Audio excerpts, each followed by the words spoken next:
ओम शांति। सुनते हैं 16 जनवरी 77 के अव्यक्त बाप दादा के मधुर महावाक्य। आज की मुरली में बाबा ने दो प्रकार का दान कौन सा है, साथ में बाबा ने अंत के समय कौन सी सेवा अधिक होगी, तीसरा बाबा ने कौन सा आवाज चारों ओर सभी के मुख से निकलेगा, और लास्ट बाबा ने वरदानी मूर्त बनने के लिए विशेष अटेंशन क्या रखना है और टीचर्स प्रति विशेष पुरुषार्थ का स्लोगन क्या। तो सुनते हैं 16 जनवरी 77 की मुरली। मुरली का टाइटल है संतुष्ट आत्मा ही अनेक आत्माओं का इष्ट बन सकती है। सर्व शक्तियों से संपन्न, श्रेष्ठ कर्म सिखलाने वाले, नज़र से निहाल करने वाले शिव बाबा बोले, क्या बोले? वरदाता बाप द्वारा सर्व वरदानों को प्राप्त करते हुए बाप समान वरदानी मूर्त बने हो। एक है ज्ञान रत्नों का महादान और दूसरा है कमजोर आत्माओं प्रति अपने शुद्ध संकल्प व शुभ भावना द्वारा सर्वशक्तिवान से प्राप्त हुई शक्तियों का वरदान।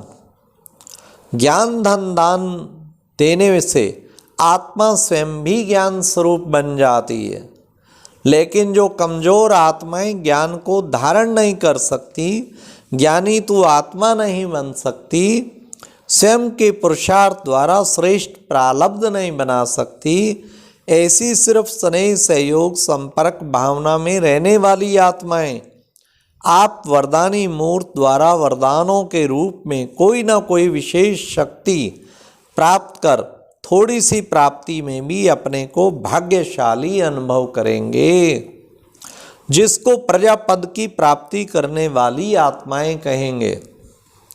ऐसी आत्माएं डायरेक्ट योग द्वारा व स्वयं की सर्व धारणाओं द्वारा बाप दादा द्वारा सर्व शक्तियों को प्राप्त नहीं कर पाती, लेकिन प्राप्त की हुई आत्माओं द्वारा आत्माओं के सहयोग से कुछ ना कुछ वरदान प्राप्त कर लेती हैं।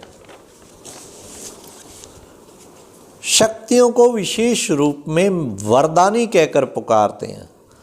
तो अभी अंत के समय में महादानी से भी ज़्यादा वरदानी रूप की सेवा होगी। सुन लीजिए, अब अंत तो आ गया है, ज़्यादा सेवा वरदानी की होगी। स्वयं की अंतिम स्टेज पावरफुल होने के कारण, संपन्न होने के कारण ऐसी प्रजा आत्माएं थोड़े समय में थोड़ी सी प्राप्ति में भी बहुत खुश हो जाती हैं। स्वयं की संतुष्ट स्थिति होने के कारण वे आत्माएं भी जल्दी संतुष्ट हो जाती हैं और खुश होकर बार बार महान आत्माओं के गुण गाएंगे। कमाल है, यही आवाज चारों ओर अनेक आत्माओं के मुख से निकलेगा। बाप का शुक्रिया और निमित्त बनी आत्माओं का शुक्रिया यही गीतों के रूप में चारों ओर गूंजेगा। प्राप्ति के आधार पर हर एक आत्मा अपने दिल से महिमा के फूलों की वर्षा करेंगे। क्या आवाज निकलेगा? कमाल है, यही आवाज चारों ओर अनेक आत्माओं के मुख से निकलेगा। कमाल है। और बाप का शुक्रिया, आप निमित्त आत्माओं का शुक्रिया इतना निकलेगा जो बात ना पूछो। अब ऐसी वरदानी मूर्त बनने के लिए विशेष अटेंशन एक बात का रखना है। वो क्या? ध्यान से सुनो। सदा स्वयं से और सर्व से संतुष्ट रहें। संतुष्ट आत्मा ही अनेक आत्माओं का इष्ट बन सकती है, वह अष्ट देवता बन सकती है। सबसे बड़े से बड़ा गुण कहो या दान कहो या विशेषता कहो या श्रेष्ठता कहो, वो क्या है? वह संतुष्टता ही है। संतुष्ट आत्मा ही प्रभु प्रिय, लोक प्रिय और स्वयं प्रिय होती है। संतुष्ट आत्मा की परख इन तीन बातों से होती है। ऐसी संतुष्ट आत्मा ही वरदानी रूप में प्रसिद्ध होगी। तो अपने को चेक करो कि कहाँ तक संतुष्ट आत्मा सो वरदानी आत्मा बने हैं। अच्छा, ऐसे विश्व कल्याणकारी महावरदानी, 1 सेकंड में संकल्प द्वारा अनुभव कराने वाले, सर्व शक्तियों का प्रसाद तड़पती हुई आत्माओं को दे प्रसन्न करने वाले ऐसे साक्षात्कार मूर्त, दर्शनीय मूर्त, संपन्न और समान मूर्त, सर्व की श्रेष्ठ भावनाएं, श्रेष्ठ कामनाएं पूर्ण करने वाली आत्माओं को बाप दादा का याद, प्यार और नमस्ते। अब टीचर्स के साथ बाबा बात कर रहे हैं। सभी टीचर्स अपने को जैसे बाप विश्व शिक्षक है वैसे स्वयं को विश्व के निमित्त शिक्षक समझती हो, अथवा हद के माना मैं अपनी सेंटर की टीचर हूँ, बहन हूँ, ये तो हो गया हद का, या अपने सर्कल का, या अपने जोन का। बाबा कहते बाप समान सारे विश्व का शिक्षक हों, ये याद रहना चाहिए, हम सारे विश्व के शिक्षक हैं। हर सेकंड मन, वाणी और कर्म तीनों द्वारा।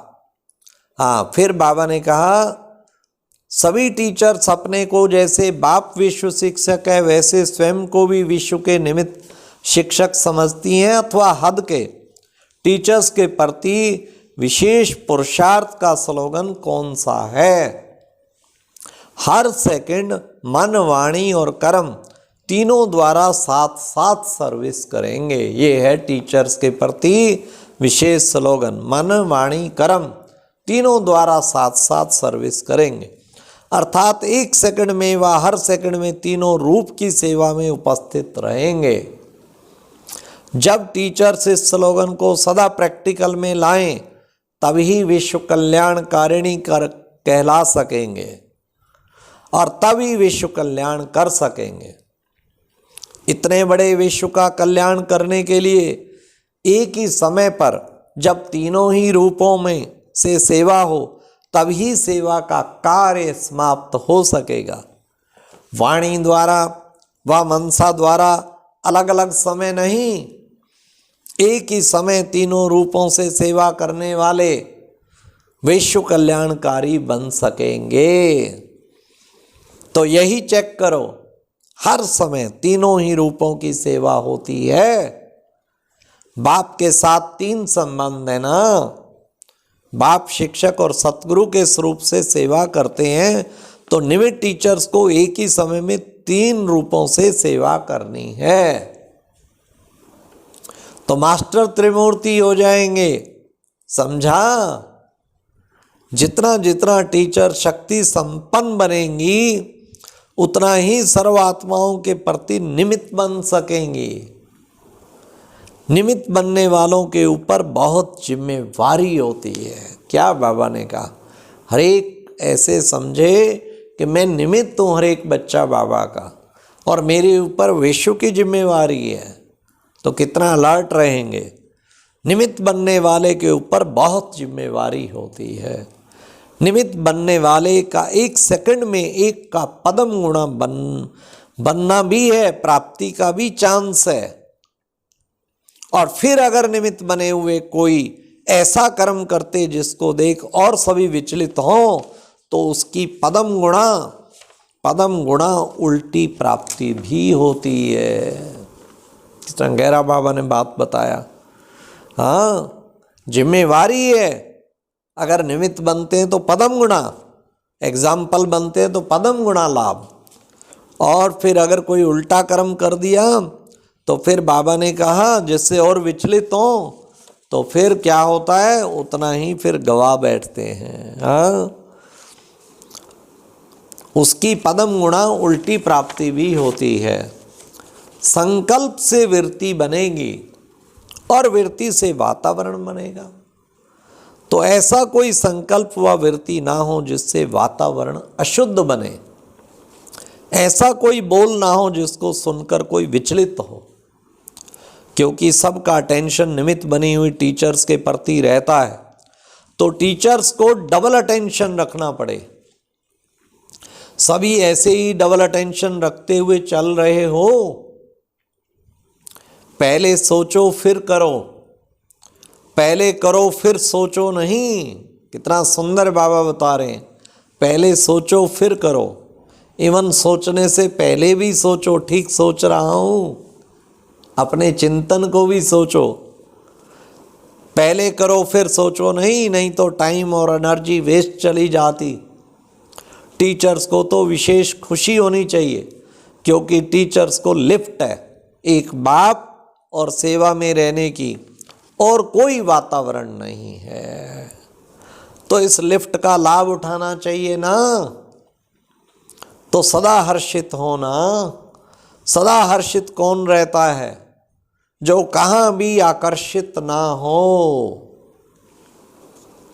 अगर किसी भी तरफ, चाहे प्रकृति, चाहे आत्माओं के गुणों की तरफ आकर्षित होते हो, तो हर्षित नहीं रह सकेंगे। सर्व आकर्षण से परे सिवाय एक बाप के ऐसी आत्माएं सदा हर्षित रह सकती है। अच्छा, ओम शांति। तो आज बाबा ने 2 प्रकार का दान, कौन सा? ज्ञान रत्नों का भी दान है, और दूसरा कमजोर आत्माओं प्रति शुद्ध संकल्प व शुभ भावना द्वारा सर्वशक्तिवान से प्राप्त हुई शक्तियों का वरदान भी है। और अंत समय में बाबा ने कहा वरदानी की सेवा ही अधिक होगी, और सबके मुख से आवाज़ निकलेगा, कमाल है, शुक्रिया बाबा का, शुक्रिया निमित्त आत्माओं का। इसलिए विशेष बाबा ने कहा यही पुरुषार्थ करना है, सबको अटेंशन दिलाने के निमित्त बनना है। पहले सोचो फिर करो, और एक एक कदम मेरी जिम्मेवारी है सारे विश्व की, ऐसा सोच के चलना है। ओम शांति।